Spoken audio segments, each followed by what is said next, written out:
আসসালামু আলাইকুম। সংবাদে আপনাদের সবাইকে স্বাগতম জানাচ্ছি আমি নুসরাত। শুরুতেই সংবাদ শিরোনাম। বাংলাদেশের সর্বশেষ গুরুত্বপূর্ণ আপডেট সংবাদে আপনাকে স্বাগত। শুরুতেই সংবাদ শিরোনাম, পরে বিস্তারিত। প্রথমেই জানাবো আমাদের হাতে থাকা সর্বশেষ গুরুত্বপূর্ণ সবথেকে তাজা আপডেট সংবাদ। মিয়ানমার থেকে আসা গুলিতে টেকনাফে শিশু নিহত। মিয়ানমারের অভ্যন্তরে সীমান্তবর্তী এলাকায় সংঘর্ষের সময় ছোড়া গুলিতে কক্সবাজারের টেকনাফে এক শিশু নিহত হয়েছে। শিশুটির নাম হুজাইফা সুলতানা আফনান। গুলিবিদ্ধ হয়ে আদিল নামের আরও এক যুবক আহত হয়েছে। এই ঘটনার পর থেকে পরিস্থিতি থমথমে অবস্থা বিরাজ করছে। মিয়ানমার থেকে গুলি এসে একের পর এক মানুষ নিহত হচ্ছে। এরপর জানাবো হাইকোর্টের রুল জারি, জাতীয় পার্টি এবং এনডিএফ এর প্রার্থীদের প্রার্থিতা কেন অবৈধ ঘোষণা করা হবে না। জাতীয় পার্টি এবং জাতীয় গণতান্ত্রিক ফ্রন্ট বা এনডিএফ প্রার্থীদের প্রার্থিতা কেন অবৈধ ঘোষণা করা হবে না তা জানতে রুল জারি করেছে হাইকোর্ট। আজ বিচারপতি রাজিকাল জলিলের নেতৃত্বাধীন হাইকোর্ট বেঞ্চ এই রুল জারি করেছে। নির্বাচন কমিশনকে আগামী 2 সপ্তাহের মধ্যে এই রুলের জবাব দিতে বলা হয়েছে। এদিকে আয়কর ফাঁকির অভিযোগ থেকে খালাস পেলেন বিএনপি নেতা দুলু। 18 বছর আগে আয়কর ফাঁকির অভিযোগে জাতীয় রাজস্ব বোর্ড এনবিআর এর করা মামলায় বিএনপি নেতা ও সাবেক ভূমি উপমন্ত্রী রুহুল কুদ্দুস তালুকদার দুলুকে খালাস দিয়েছে আদালত। জানাবো ভারতের ত্রিপুরায় সাম্প্রদায়িক সংঘর্ষ, ইন্টারনেট বন্ধ ঘোষণা। ভারতের উত্তর পূর্বাঞ্চলীয় রাজ্যে ত্রিপুরার উনকোটি জেলায় সাম্প্রদায়িক ভিত্তিক একটি ভয়াবহ সংঘর্ষের ঘটনা ঘটেছে। স্থানীয় সূত্র থেকে জানা গেছে, মুসাব্বির আলীর কাছে পুজোর চাঁদা দাবিকে কেন্দ্র করে 2 সম্প্রদায়ের মধ্যে উত্তেজনা ছড়িয়ে পড়ে। এই ঘটনায় অন্তত 5 জন আহত হয়েছে। এরপরই পরিস্থিতি স্বাভাবিক রাখতে পুলিশ ইন্টারনেট বন্ধ করেছে। অন্তত 8 জনকে গ্রেপ্তার করা হয়েছে। পাশাপাশি বিভিন্ন জায়গায় ড্রোন উড়িয়ে টহল কার্যক্রম জোরদার করা হয়েছে। এবং সর্বশেষ জানাবো হিজাব পরা নারী একদিন ভারতের প্রধানমন্ত্রী হবেন বললেন ওআইসি। সর্বভারতীয় মজলিসি ইত্তেহাদুল মুসলিমিন বা এআইএমআইএম দলের প্রধান এবং হায়দ্রাবাদের প্রভাবশালী রাজনৈতিক আসাদুদ্দিন ওয়াইসি বলেছেন, হিজাব পরা নারী একদিন ভারতের প্রধানমন্ত্রী হবেন। কারণ হিসেবে তিনি বলেন, ভারতের সংবিধান সকল সম্প্রদায়ের মানুষকে সমান মর্যাদা দেয়। সুতরাং প্রধানমন্ত্রী হবেন একদিন হিজাব পরিহিত কোনো মেয়ে। প্রিয় দর্শক, এতক্ষণ শুনছিলেন সংবাদ শিরোনাম, এবারে বিস্তারিত। তবে তার আগে বন্ধুরা অনুরোধ থাকবে এই সংবাদটিতে একটি লাইক দিন। এই চ্যানেলে আপনি নতুন হয়ে থাকলে আমাদের সংবাদটি দেখতে দেখতে চ্যানেলটি সাবস্ক্রাইব করে রাখুন। কমেন্ট করে বন্ধুরা আপনার মূল্যবান মতামত জানিয়ে দিন আপনি বিশ্বের কোন দেশ থেকে বা বাংলাদেশের কোন স্থান থেকে আমাদের সংবাদটি দেখছেন এবং শুনছেন। আর বন্ধুরা সংবাদটি আপনার সোশ্যাল মিডিয়া ফেসবুকে শেয়ার করে বন্ধুদেরও দেখার সুযোগ করে দিন। গাজা যুদ্ধে আপনি যদি নিরীহ ফিলিস্তিনিদের ভালোবেসে থাকেন, কমেন্টে ইয়েস লিখে বিশ্ববাসীকে জানিয়ে দিন। এবারে বিস্তারিত।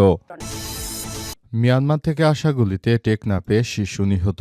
মিয়ানমারের অভ্যন্তরে সীমান্তবর্তী এলাকায় সংঘর্ষের সময় ছোড়া গুলিতে কক্সবাজারের টেকনাফে এক শিশু নিহত হয়েছে। শিশুটির নাম হুজাইফা সুলতানা আফনান। গুলিবিদ্ধ হয়ে আদিল নামে আরও এক যুবক আহত হয়েছে।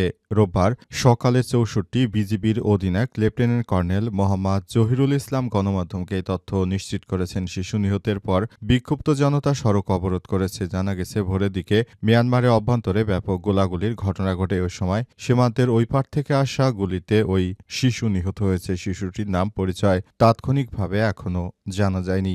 মিয়ানমারে বর্তমানে সাম্প্রদায়িক দাঙ্গা উস্কে গেছে। বর্তমানে সেখানে জান্তা সরকারের বিরুদ্ধে প্রতিনিয়ত বিদ্রোহীরা যুদ্ধ করে আসছে। তারা প্রতিনিয়ত মিয়ানমারের বিভিন্ন এলাকার দখল নিতে সরকারি বাহিনীর সঙ্গে প্রতিনিয়ত তারা অভ্যন্তরীণ দ্বন্দ্বে জড়িয়েছে। এর মধ্যে আরাকান আর্মি, এছাড়াও মিয়ানমারের আরএসএফ বাহিনী সহ আরও বেশ কয়েকটি সশস্ত্র গোষ্ঠী তারা নতুন করে মাথাচাড়া দিয়ে উঠেছে। তারাই মূলত বাংলাদেশের এইদিকে গুলিগুলার ঘটনা ঘটাচ্ছে। সব সন্ত্রাসীদের বিরুদ্ধে আন্তর্জাতিকভাবে নিষেধাজ্ঞা থাকলেও তারা গোপনে ভারতের কাছ থেকে অস্ত্রশস্ত্র পেয়ে তারপর এই ধরনের ষড়যন্ত্র করছে বাংলাদেশের বিরুদ্ধে। এজন্য আরও সবাইকে সতর্ক অবস্থায় থাকতে হবে, নতুন করে যাতে দেশের অভ্যন্তরে এই সাম্প্রদায়িক দাঙ্গা যেন উস্কে দিতে না পারে সেই ব্যাপারটি দেখতে হবে। জাতীয় পার্টি ও এনডিএফ-এর প্রার্থীদের প্রার্থিতা কেন অবৈধ ঘোষণা করা হবে না, হাইকোর্টের রুল জারি। জাতীয় পার্টি এবং জাতীয় গণতান্ত্রিক ফ্রন্ট বা এনডিএফ-এর প্রার্থীদের প্রার্থিতা কেন অবৈধ ঘোষণা করা হবে না তা জানতে চেয়ে রুল জারি করেছে হাইকোর্ট আজ দুপুরে। বিচারপতি রাজি কাল জলিলের নেতৃত্বাধীন হাইকোর্ট বেঞ্চ এই রুল জারি করেছে। নির্বাচন কমিশনকে আগামী 2 সপ্তাহের মধ্যে রুলের জবাব দিতে নির্দেশ দেওয়া হয়েছে। গত 7 জানুয়ারি জাতীয় পার্টি এবং জাতীয় গণতান্ত্রিক ফ্রন্টকে নির্বাচন থেকে বিরত রাখতে চেক করা রিটের শুনানি 11 জানুয়ারি পর্যন্ত মুলতবি করেছে হাইকোর্ট। হাইকোর্ট থেকে আজ এই নির্দেশনা জারি করা হয়েছে। নির্দেশনা মোতাবেক এই রুলের বিষয়ে সরাসরি নিষ্পত্তি জানাতে নির্বাচন কমিশন ইসিকে তলব করা হয়েছে। পাশাপাশি নির্বাচন সংশ্লিষ্ট এসব ব্যবস্থা খুব দ্রুততম সময়ের মধ্যে গ্রহণ করতে ইসিকে নির্দেশ দেওয়া হয়েছে এবং এসব দলগুলো বিগত সময় তাদের যে ভূমিকা ছিল সেখান থেকে তারা কোনোভাবে এর দায় এড়াতে পারে না। এর জন্য সরকারের পক্ষ থেকে এসব বিষয় নিয়ে কেন এখন পর্যন্ত কোনো কিছু জানানো হয়নি, এসব বিষয় নিয়ে ওই রুলে জানতে চাওয়া হয়েছে।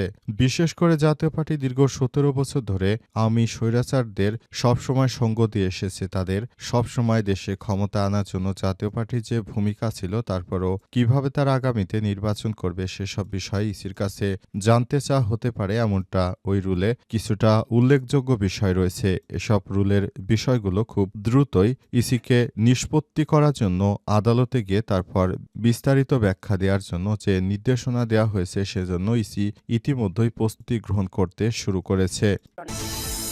আয়কর ফাঁকির অভিযোগ থেকে খালাস পেলেন বিএনপি নেতা টুলু। 18 বছর আগে আয়কর ফাঁকির অভিযোগে জাতীয় রাজস্ব বোর্ড এনবিআরের করা মামলায় বিএনপির নেতা ও সাবেক ভূমি উপমন্ত্রী রুহুল কুদ্দুস তালুকদার দুলুকে খালাস দিয়েছে আদালত। আজ বেলা 11টার দিকে ঢাকার বিশেষ জজ আদালতের বিচারক রবিউল আলম এই আদেশ দিয়েছেন। দুলুর আইনজীবী মোহাম্মদ বোরহানুদ্দিন এই তথ্য নিশ্চিত করেন। তিনি বলেন, এটি হয়রানিমূলক মামলা। এ মামলায় এনবিআরের 4 জন কর্মকর্তা আদালতে সাক্ষ্য দিয়েছেন। সাক্ষীদের সাক্ষ্য তার বিরুদ্ধে অভিযোগ প্রমাণিত না হয় আদালতে বিএনপি নেতা দুলুকে এই মামলা থেকে খালাস দেওয়া হয়েছে।